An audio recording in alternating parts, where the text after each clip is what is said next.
되신 하나님 아버지, 감사합니다. 우리들의 경배와 찬양을 받아주세요. 새로운 봄을 맞이하여 우리들의 신앙도 새롭게 변화시켜 주세요. 봄비처럼 성령의 단비를 내려주세요. 맑고 순수한 영으로 거듭나게 해주세요. 예수님 이름으로 기도드립니다. 아멘.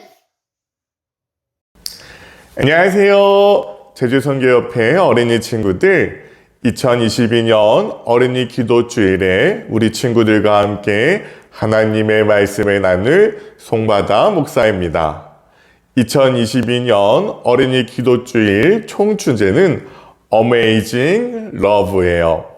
하나님의 놀라운 사랑이라 라는 주제로 우리 친구들과 함께 우리에게 주시는, 우리와 함께 하시는 하나님의 사랑에 대해서 이야기해 보려고 합니다. 짠! 여기에 베스킨라빈스 아이스크림이 있습니다.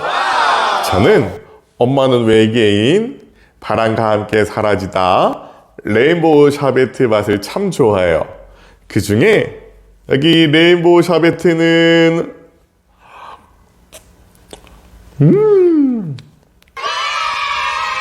한 입 먹을 때마다 얼마나 상큼한지 모르겠어요.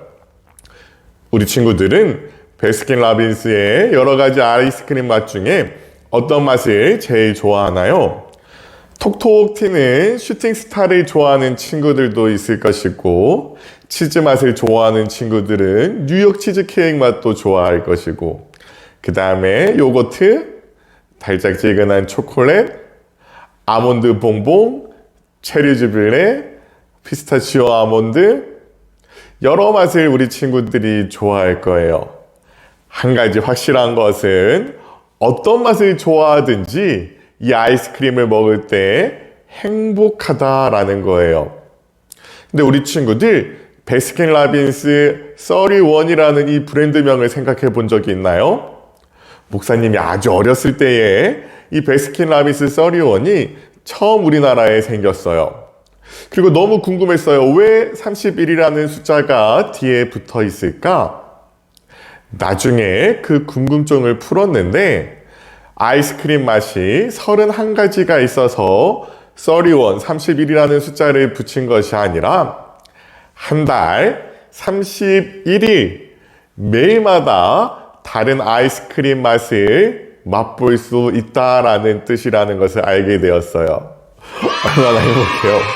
매일마다 다른 아이스크림을 먹을 수 있다는 것. 새로운 맛, 새로운 즐거움을 우리에게 준다라는 뜻이 베스킨라빈스 31에 들어있답니다. 그런데 하나님의 사랑은 이 베스킨라빈스 아이스크림보다 훨씬 더 다양하고 많은 것들을 우리에게 주고 있어요. 우리 친구들은 하나님 하면 어떤 생각이 먼저 떠오르나요? 우리에게 생명을 주신 분, 우리와 항상 함께하여 주시는 분, 나의 발걸음을 지켜 돌보아 주시는 분, 전지전능하신 분, 나의 필요를 채워주시는 분, 아마 여러 가지 생각이 들 텐데, 하나님 하면 가장 먼저 떠오르는 것은 사랑이라는 한 단어입니다. 그래서 요한일서 4장 8절에도 하나님은 사랑이시라 라고 말씀하세요. 하나님을 가장 잘 표현하는 단어가 사랑이기 때문이에요. 그래서 우리가 가지고 있는 대쟁투 청소의 처음 시작과 끝도 동일한데, 그 처음 시작과 끝은 이렇습니다. God is love. 하나님은 사랑이시라. 여기 이러한 말씀이 있습니다. 하나님은 사랑이다 라는 말은 피어나는 꽃봉오리마다 돋아나는 풀잎마다 기록되어 있다. 예쁜 새들이 행복하게 부르는 노랫소리는 하나님이 우리의 아버지라고 말해준다. 아름다운 꽃들은 향기를 풍기고 하나님의 부드러운 돌보심을 말해준다. 숲속의 키 큰 푸른 나무들은 하나님께서 자신의 자녀들을 행복하게 해주고 싶어 하신다는 사실을 우리에게 일깨워 준다. 얼마나 감사한 말씀인지 모르겠어요. 하나님의 사랑은 단순히 하루가 아니라 매 순간순간마다 우리 곁에 함께 하신다는 놀라운 말씀이에요.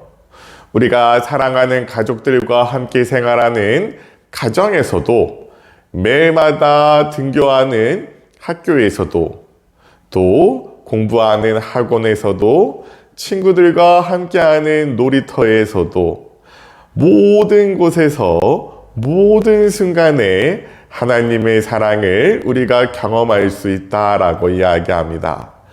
특별히 하나님께서 창조하신 천연계 속에서 우리에게 끊임없이 하나님의 말씀을 속삭이는 성경 속에서 우리에게 나는 너를 사랑한단다 라고 이야기하여 주고 계시는 하나님의 그 음성을 우리가 들을 수 있다는 거예요.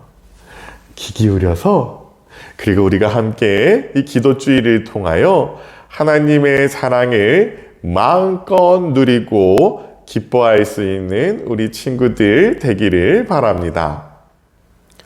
오늘은 특별히 나를 돌보시는 하나님의 사랑을 생각해 보려고 해요. 성경에 여러 가지 동물들이 등장하지만 그 중에 자주 등장하는 동물 중에 양이 있어요. 우리 친구들은 양 하면 어떤 모습이 떠오르나요? 하얀 털이 복슬복슬 나서 순하게 풀을 뜯어먹는 양의 모습이 떠오를 거예요. 그런데 양에게는 여러 가지 특징이 있답니다. 첫 번째, 시력이 안 좋아요. 양은 1m 정도 거리도 자세히 보지를 못합니다. 그래서 보는 것보다 듣는 것에 의존해요. 그래서 목자가 필요해요. 앞을 보지 못하기 때문에 목자가 양을 인도하는 소리를 듣고 그 목자의 인도를 따라가는 것이 양입니다. 두 번째로, 지능이 낮아요. 그래서 스스로 길을 찾지 못합니다. 길을 잊어버리면 다시 혼자 찾아갈 수 없어요. 그래서 성경 이야기 중에 보면 100마리의 양 중에 한 마리의 양이 집을 찾아오지 못했을 때에 목자가 그 양을 찾아 나서는 모습을 우리가 성경에서 볼 수 있어요. 왜냐하면 양은 스스로 길을 찾지 못하기 때문입니다. 세 번째, 양은 정말 겁이 많은 동물입니다. 그래서 사자나 호랑이나 늑대의 공격을 받을 때에 양은 무서워 떨며 아무것도 하지 못하고 그 자리를 지키고 있어요. 그래서 항상 양을 돌봐줘야 하는 목자가 함께 있어야 해요. 이스라엘의 왕이 되기 전에 목자였던 다윗은 이러한 양의 특징을 너무 잘 알았기 때문에 시편 23편에 이렇게 기록합니다. 여호와는 나의 목자시니 내게 부족함이 없으리로다. 그가 나를 푸른 초장에 누이시며 쉴만한 물가로 인도하시는도다 라고 양을 이끄는 목자처럼 우리 사랑하는 제주성교협회 친구들의 모든 삶도 이 양과 같다라고 이야기해요. 우리는 미래를 보지 못해요. 우리는 이 세상의 모든 것을 알지 못합니다. 우리가 매 순간마다 우리에게 닥치는 위험을 다 이겨낼 힘도 없어요. 마치 양처럼요. 그러한 우리에게 다윗은 여호와는 나의 목자시니라고 이야기하고 있는 것이에요. 양은 언제나 목자의 음성을 기억합니다. 우리 친구들이 하나님의 음성을 기억하기만 하면 우리의 길을 인도하여 주시고 우리가 가야 할 곳을 알려주시고 우리를 지켜 돌보아 주시는 하나님의 놀라운 사랑을 경험할 수 있다라고 이야기해 주고 있는 거예요. 우리 친구들, 그래서 오늘 꼭 결심하세요. 여호와는 나의 목자시니 나를 돌보아 주시는 하나님의 음성을 듣고 하루하루 하나님이 인도하여 주시는 대로 따라 살아가겠다라고 결심하면서 하나님의 사랑을 마음껏 누리는 우리 제주선교협회 어린이들이 되기를 간절히 바라면서 오늘 첫째 날 기도주일 말씀을 마치도록 하겠습니다. 함께 두 손 모으고 눈 감고 기도하겠습니다. 사랑의 하나님, 2022년 제주선교협회 어린이 기도주일을 통하여 놀라운 하나님의 사랑, 어메이징 러브를 생각해 볼 수 있도록 하여 주시니 감사합니다. 우리의 일상 속에서, 우리의 삶 속에서 우리에게 사랑을 속삭이시는 하나님의 음성을 들을 수 있도록 하여 주시고 오늘 우리가 함께 살펴본 말씀처럼 우리를 돌보아 주시는 하나님의 사랑, 나의 목자가 되신 하나님의 음성에 귀 기울이고 하나님의 말씀을 순종할 수 있는 제주선교협회 어린이들이 될 수 있도록 함께 해주세요. 예수님 이름으로 기도드립니다. 아멘.